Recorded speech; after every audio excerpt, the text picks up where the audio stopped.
Hello friends, நம்ம இன்னைக்கு பார்க்க போகிறது பூண்டு சட்னி. வாங்க அதை எவ்வளோ டேஸ்ட்டாக செய்யலாம்னு பார்த்துக்கலாம். இந்த போறப்பு தான் நல்லா ருசிச்சு சாப்பிட கிடைச்சது. இப்போ அதுக்கு தேவையான பொருள் பார்த்தீங்கன்னா நிறைய பூண்டு, நல்லா ஒரு 100 கிராம் பூண்டை தோல் உரித்து வச்சுப்போம். அதுதான் மெயின். இது கலருக்காக காஷ்மீர் மிளகா ஒரு 5 மிளகா, அதுக்கப்புறம் காரத்துக்காக வரமிளகா ஒரு 5 மிளகா, ஒரு லெமன் சைஸு புளி, இந்த அளவுக்கு தான். இது மட்டும்தான். இதை ஃபஸ்ட்டு நம்ம ஒரு சுடுதண்ணி போட்டு இதை ஊற வச்சிடலாம். அதெல்லாம் போயிட்டு நம்ம ஃபஸ்ட்டு சுடுதண்ணியில் ஒரு 1/2 hour ஊற வச்சுக்கலாம். அப்போ வந்து அந்த மிளகாய் இந்த மாதிரி போட்டு ஊற வைக்கும்போது மிளகாலாம் பார்த்திங்கன்னா நல்லா சாஃப்டாகிடும், நல்லா ஃபைன் பேஸ்ட்டாக கிடைக்கும். இல்லைன்னா வச்சுக்கோங்களேன், குறைன்னு இருக்க மாதிரியே இருக்கும். இது நல்லா சுடுதண்ணியில் ஊறட்டும், ஒரு 1/2 hour ஊறட்டும். இந்த புளியை கொஞ்சம் அப்படியே ஒரு கிண்ணத்தில் போட்டு தண்ணி ஊற்றி ஊற வச்சுக்கலாம். இப்போ புளியை ஒரு கிண்ணத்தில் கொஞ்சமாக தண்ணி ஊற்றி ஊற வச்சுக்கலாம். இந்த அளவுக்கு போதும், ஊற வச்சுக்கலாம். இப்போ நம்ம காஞ்ச மிளகாய், ஊற வச்ச காஞ்ச மிளகாவை ஃபஸ்ட்டு எடுத்து மிக்சியில் நல்லா ஒரு அரைச்சிக்கலாம். இதை ஃபஸ்ட்டு ஓட்டிகிட்டு வந்துடலாம், அதுக்கப்புறம் அரைச்சிக்கலாம். இப்போ இந்த மாதிரி குறன்னு அரைச்சிட்டு வந்துட்டோம். இப்போ என்ன பண்ணுவோம், நம்ம உரிச்சு வச்சுருப்போம்ல, கொஞ்சம் பூண்டு மட்டும் முழு பூண்டாக இருக்கட்டும். மீதி ஒரு 3/4 அளவுக்கு பூண்டை எடுத்து இதில் போட்டு ஒரு நல்லா அரைச்சிட்டு வந்துடலாம். ரொம்ப மழை தேவை கிடையாது, கொஞ்சம் லைட்டாக குறன்னு இருந்தாலே நல்லா தான் இருக்கும். இதை ஃபஸ்ட்டு அரைச்சிட்டு வந்துடலாம். இந்த அளவுக்கு அரைச்சிட்டோம். இப்போ புளி தண்ணி கொஞ்சம் ஊற்றி நல்லா அரைச்சிக்கும். நல்லா ஊற வச்சு கரைச்சி வச்சுட்டோம். இப்போ அதை ஊற்றிக்குவோம். அதை ஊற்றிக்கிட்டு கொஞ்சம் உப்பு போட்டுக்கலாம். உப்பு நல்லா இந்த அளவுக்கு போட்டுக்கலாம். பார்த்தீங்கன்னா வேணால் மறுபடியும் போட்டுக்கலாம். இப்போ இதை நல்லா அரைச்சிட்டு வந்துடலாம். பாருங்கள், இந்த அளவுக்கு நல்லா அரைச்சிட்டு வந்துட்டோம். விதைலாம் நிறையா இருக்கக்கூடாது, அப்புறம் இருந்ததுன்னா விதைப்பட்டு நம்ம நாக்கெலாம் எரிய ஆரம்பிச்சிடும். அதனால் கொஞ்சம் நல்லாவே அரைச்சிக்கோங்க. இப்போ அடுப்பை பற்ற வச்சுக்கலாம். இதுக்கு ஒரு தாளிப்பை போட்டுற வேண்டியதுதான். அடுப்பை பற்ற வச்சுங்க. நல்லெண்ணெய் தான் இதுக்கு யூஸ் பண்ணோம். இது நம்ம நல்லா காரம் சேர்த்துருக்கோன்றதால கொஞ்சம் நிறையா தான் நல்லெண்ணெய் ஊற்றிக்கணும். இதை ஸ்டோர் பண்ணியும் வச்சுக்கலாம். அதனால் ஒரு 50 நல்லெண்ணெய் அளவுக்கு ஊற்றிக்கலாம்.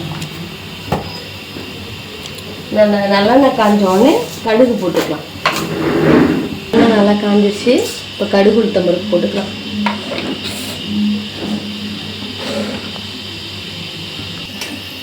பாருங்க, கடுகு நல்லா பொரிஞ்சிருச்சு. இப்போ பூண்டை போட்டுக்கலாம்.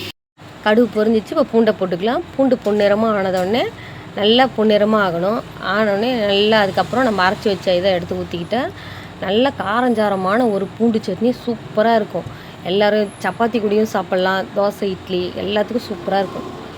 இது நல்லா ஸ்டோர் பண்ணியும் வச்சுக்கலாம். நம்ம இது கிட்டத்தட்ட பார்த்திங்கன்னா 10 நாள் அளவுக்கு வெளியிலே வச்சுருந்தாலே கெட்டு போகாது. ஏன்னா மிளகாய், பூண்டு, புளி தான் போது கெட்டு போகாது. நம்ம அழகாக நிறைய எண்ணெய் ஊற்றி செய்கிறோம். அழகாக ஸ்டோர் பண்ணி வச்சுக்கலாம். இதெல்லாம் ஏன்னா ட்ராவலுக்கு எடுத்து போகும்போதெல்லாம் இதெல்லாம் ரொம்ப டேஸ்ட்டாக இருக்கும். இதெல்லாம் ஒரு இட்லி கூட, தோசை கூடலாம் செமையாக காம்பினேஷன். பாருங்கள், பொன்னிறமாக ஆயிடுச்சு.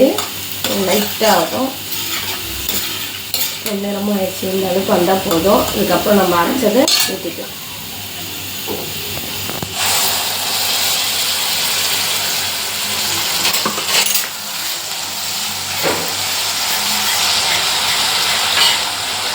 நல்லா கிண்டி இந்த எண்ணெய் எல்லாம் உறிஞ்சி மறுபடியும் இந்த எண்ணெய் வந்து வெளியே வரணும்.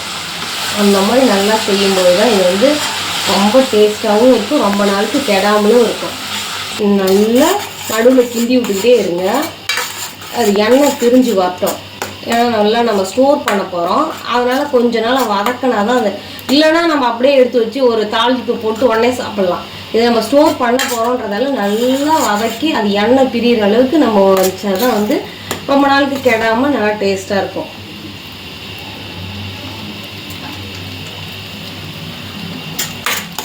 இது வந்து நம்ம காஷ்மீர் மிளகா போட்டிருக்கோன்றதால இந்த கலர் வந்திருக்கு.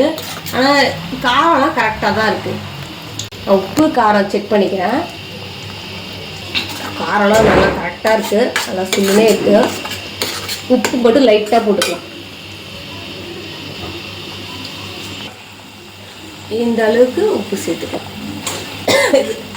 கரெக்டாக இருக்கும்.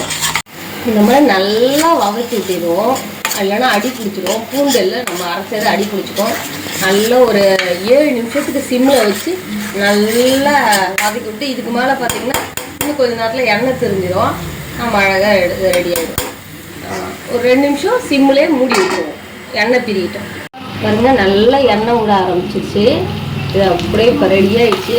நம்ம இது கொஞ்சம் நேரம் அழகாக ரெடி ஆகிடுச்சு. இப்போ நிறுத்திட்டு இதை ஆற வச்சுட்டு ஸ்டோர் பண்ணிக்கலாம். இந்த மாதிரி ஒரு பூண்டு சட்னியோட இந்த தோசை மொறுன்னு வச்சு சாப்பிடும்போது ரொம்ப டேஸ்ட்டாக இருக்கும். நல்லா காரஞ்சாரமாக சாப்பிட்றவங்க சூப்பராக சாப்பிட்லாம். இது ஒரு வை என் பிள்ளைக்கு எடுத்து விட்றேன், எப்படி இருக்குன்னு சொல்லுவோம் பாருங்கள். அப்படியே ஒரு பூண்டோடய வச்சு விட்றேன்.